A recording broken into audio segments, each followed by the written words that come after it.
E aí, galera, beleza? Eu sou o Jaguar, professor de Biologia do cursinho CPV, e na minha esquerda está presente o Juninho, professor de História do cursinho, e na minha direita está presente o professor de Filosofia, Samuel. Eles vão se apresentar, só que depois da vinheta, então solta!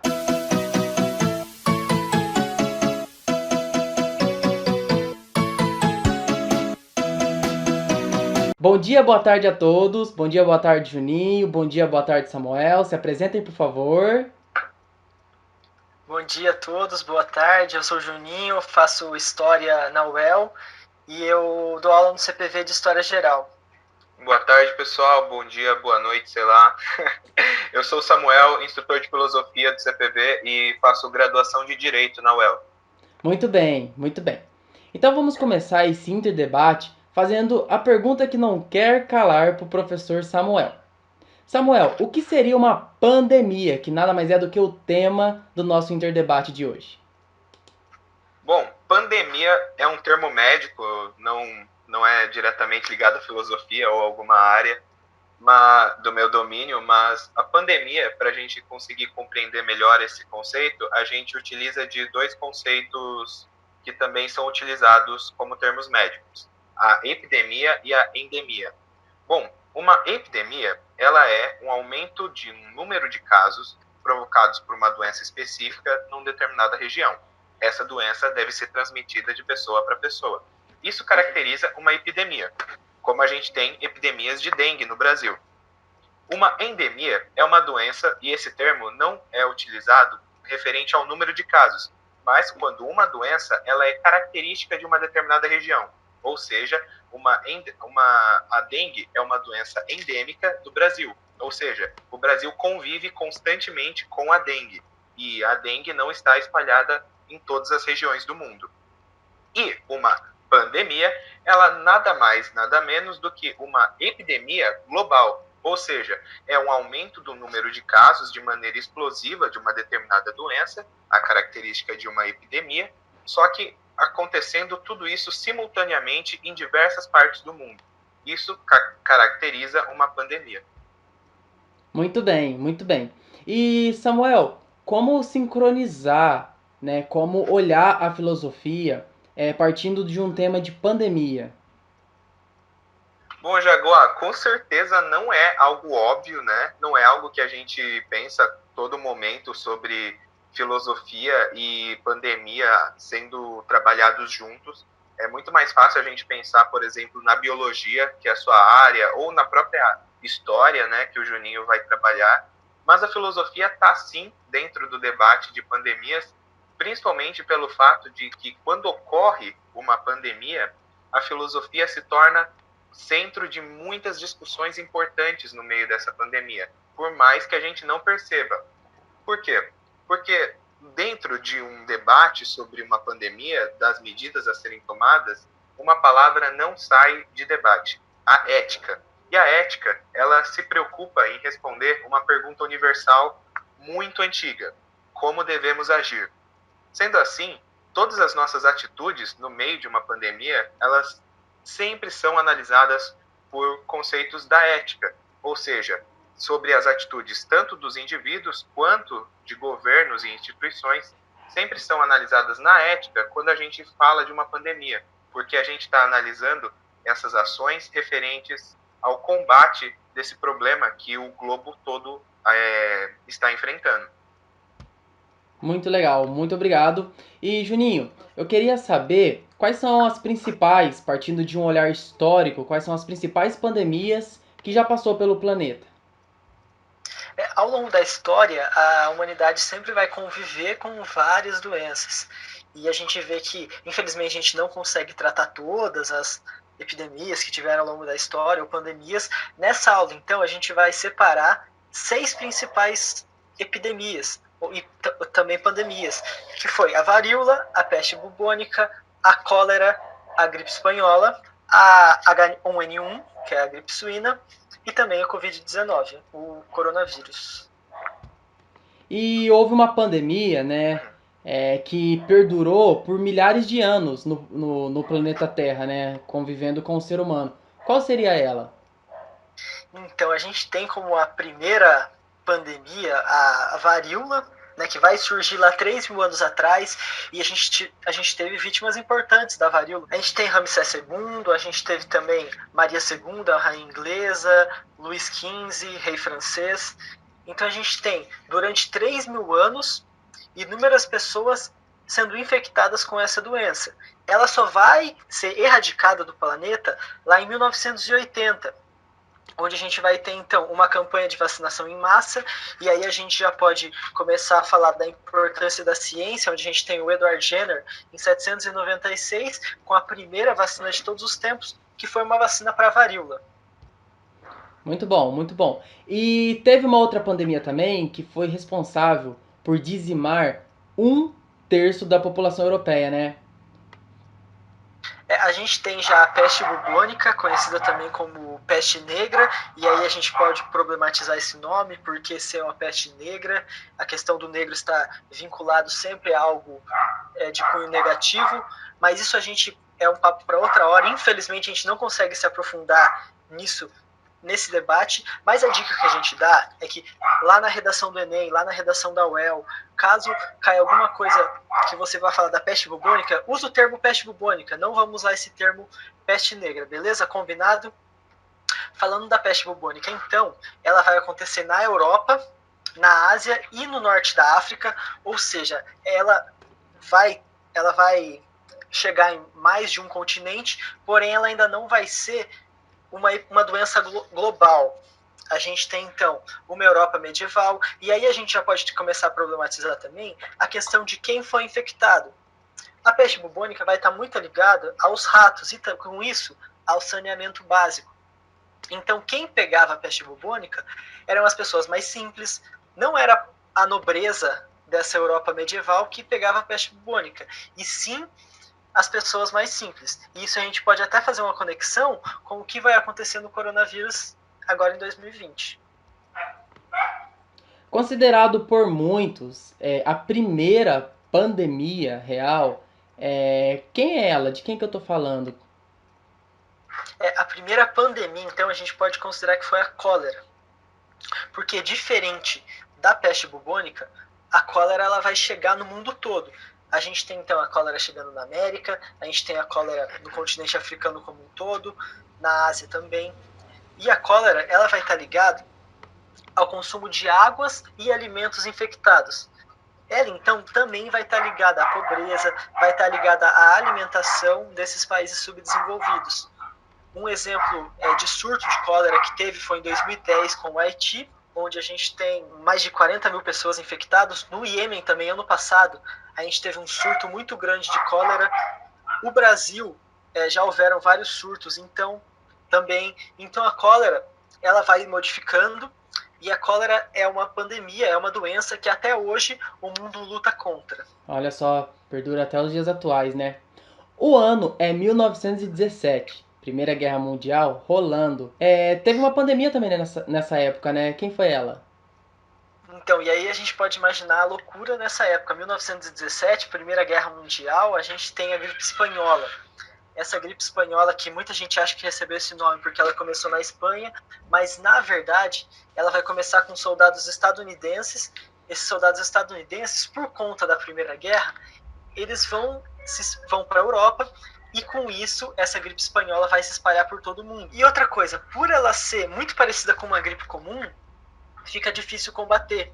E ela vai chegar no Brasil, e para vocês terem uma ideia da força que ela chega no Brasil, a gente tem no Rio de Janeiro, que era a capital do Brasil nesse período, metade da população tendo essa doença.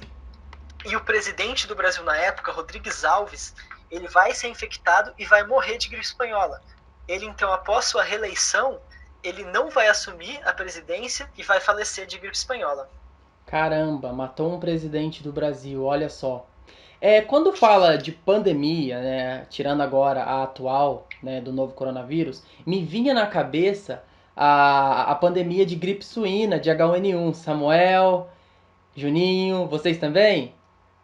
Não, com certeza. Eu acho que foi a primeira vez que eu vi as pessoas utilizando álcool em gel. Eu lembro que eu era criança e aqueles tubos começaram a aparecer nas escolas, posto de saúde, em todos os lugares.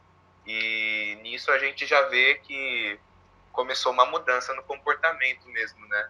Eu acho muito louco isso, porque quando a gente estuda história, na maioria das vezes a gente vê coisas antigas, né? Coisas que a gente não teve não se relacionou com elas. Sim, não teve contato. E se tratando da H1N1, é uma coisa que a gente vivenciou. E a gente, mesmo sendo jovem, a gente já lembra de como foi não ir para a escola mais ou menos 1, 2 semanas. A questão do álcool em gel, que realmente eu lembro que essa, entre aspas, cultura do álcool em gel começou com o H1N1, né? E para vocês terem ideia, isso é até curioso, que quando surgiu o H1N1, ele foi caracterizado como o vírus do século XXI, como a pandemia do século XXI. E, infelizmente, não foi a pandemia do século XXI. Essa gripe suína também, ela vai surgir lá no México, em 2009, e no Brasil ela chegou muito forte, mas para vocês terem ideia, morreu no mundo inteiro mais ou menos 20 mil pessoas. Isso no mundo inteiro. Se a gente comparar com o coronavírus, a gente vai ver que o número já é muito grande, a diferença é muito grande, né? Com certeza, acho que o total, né, de mortes causados pela H1N1 se compara ao número de mortes de alguns países dentro da crise do coronavírus. Não chega nem perto do número geral. E falando da nossa realidade atual, né, que é o coronavírus, lembrando, galera, que o coronavírus é causado por um vírus chamado SARS-CoV-2, e causa a doença chamada Covid-19. Eu queria saber do Juninho um pouquinho sobre essa doença, onde surgiu. Então, a SARS-CoV-2 vai surgir lá na China, né? E o primeiro grande epicentro vai ser a região de Wuhan. É uma cidade bem grande, muito populacional na China, e isso vai ajudar para que ela se espalhasse por todo o mundo. A gente pode considerar que essa globalização vai ter a ver também com essa transmissão do vírus. Hoje a gente vai de um lado para o outro muito rápido e vai para qualquer lugar do mundo muito rápido. E apesar da China ter tratado muito bem o vírus, e eles são até um exemplo em como tratar o Covid-19, esse vírus ele vai se espalhar por todo mundo. Então ele vai chegar na Europa e vai ter um número muito grande de mortes. A gente tem a situação da Itália, da Espanha, aqui nas Américas também, chegou no Brasil, e hoje no Brasil a gente está passando por uma situação muito difícil durante essa pandemia, onde o número de mortes, quando a gente está gravando, está em mais ou menos 15 mil, porém, infelizmente, pode ser que quando vocês vejam esse vídeo, o número já esteja bem maior. E baseado em tudo isso que você falou, Juninho, qual seria a importância da ciência para combater pandemias? Ao longo da história, a gente vai ver que a ciência vai estar sempre relacionada ao combate a doenças. A gente vê que conforme a ciência vai evoluindo, a gente tem ali no final do século XVIII, no início do século XIX, um respaldo maior da ciência, uma ciência tendo mais recursos até, tendo mais incentivo à ciência, e com isso o combate a essas doenças aumenta. A gente precisa entender que para a gente combater uma doença, a gente precisa de especialista, a gente precisa de gente que estude, a gente precisa da ciência e dos pesquisadores.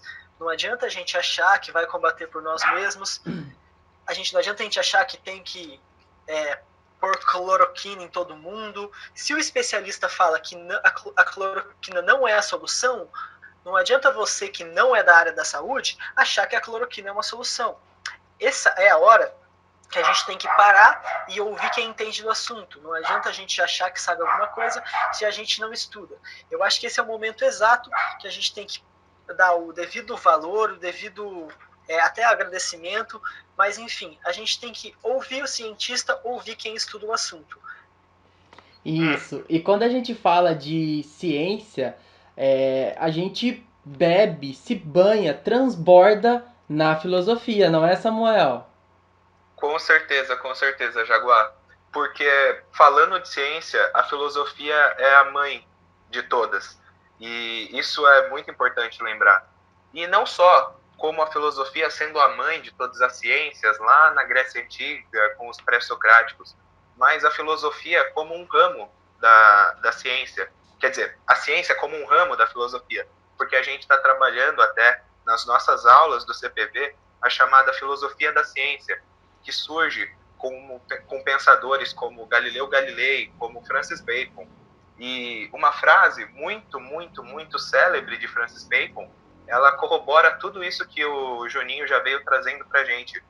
Não tem como não dizer, saber é poder. O saber, o conhecimento científico, nos dá poder para poder combater e lutar contra esses problemas que não são só individuais, são globais.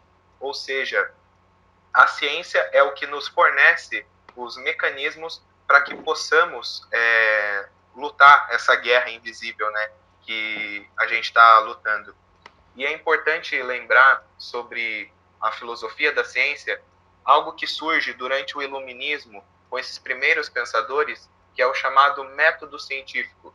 Na verdade, ele começa a ser trabalhado até um pouco antes do iluminismo, mas que traz uma revolução, é aquilo que torna o método científico, a opinião de um biólogo e de um médico, muito mais relevante e essencial, e difere, então, o fato da mera opinião das pessoas, que nós somos seres humanos e opinamos sobre diversas coisas.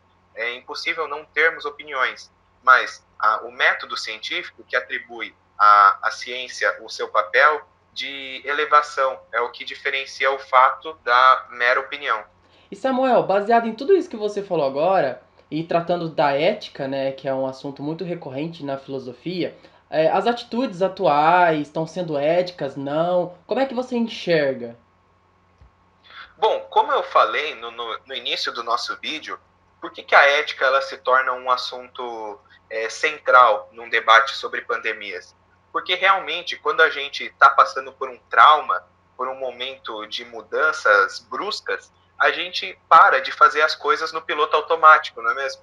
E quando a gente tem esse choque, todas as nossas atitudes elas são tomadas com maior cuidado e atenção. E nesse momento, a pergunta que a ética busca responder é sempre feita: como devemos agir? E levando isso em consideração e pensando na ciência, as atitudes que devemos ter devem ser baseadas na ciência, porque essas atitudes serão éticas.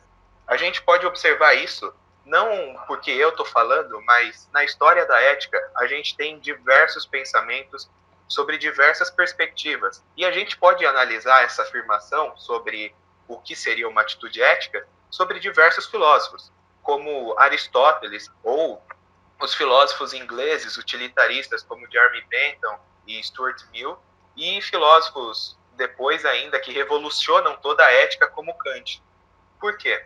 Porque uma atitude baseada na ciência, se a gente for pensar na ética de Aristóteles, ela vai ser uma atitude ética. Porque para Aristóteles, o ético é aquela ação que é baseada nas virtudes. E isso significa o quê? Significa que a ação ética é aquela que está no meio e que ela está longe dos extremos.